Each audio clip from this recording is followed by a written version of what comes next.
তো আসলে হার্টের সমস্যা হলে সমস্যার খুব সুন্দর সমাধান আছে হচ্ছে হোমিওপ্যাথিতে। হোমিওপ্যাথিতে কিছু মেডিসিন আছে যেগুলো যদি আপনি চিকিৎসকের পরামর্শ নিয়ে নিয়মিত সেবন করতে পারেন তাহলে খুব দ্রুততম সময়ের মধ্যে এবং খুব অল্প খরচে কিন্তু আপনি হার্টের সমস্যার সমাধান করতে পারেন।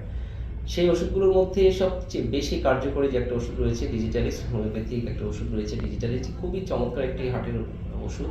সেটা হচ্ছে যে যদি আপনি এই ওষুধটা যাদের সামান্য নড়াচড়া করলে ব্যথা করে অথবা বাম সাইডে ব্যথা করে বেশি, এরপর সামান্য নড়াচড়ায় বৃদ্ধি পায়। এছাড়া যাদের রয়েছে যে শ্বাসকষ্টের মতো সমস্যা দেখা দেয় এবং এই বাম পাশের এই ব্যথাটা সূচ ফোটানোর মতো ব্যথা অনুভব করে, এইরকম লক্ষণ যদি দেখা দেয়, অর্থাৎ যাদের সামান্য নড়াচড়া বৃদ্ধি পায় এবং ব্যথা হয় এবং ব্যথা সূচ ফোটানোর মতো এবং শ্বাসকষ্ট ভাব হয়, তাদের ক্ষেত্রে কিন্তু এই ডিজিটালাইজ মেডিসিনটা খুবই চমৎকার কাজ করে থাকে।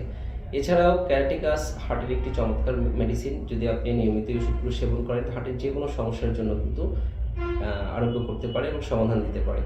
আরেকটা মেডিসিন রয়েছে দেশীয় ভেষজ, সেটা হচ্ছে অর্জুনা। আপনারা জানেন যে অর্জুনা যদি নিয়মিত অর্জুনা ওষুধটা যদি কেউ নিয়মিত সেবন করে তাহলে কিন্তু তার হার্টের যে কোনো সমস্যার সমাধান হতে পারে।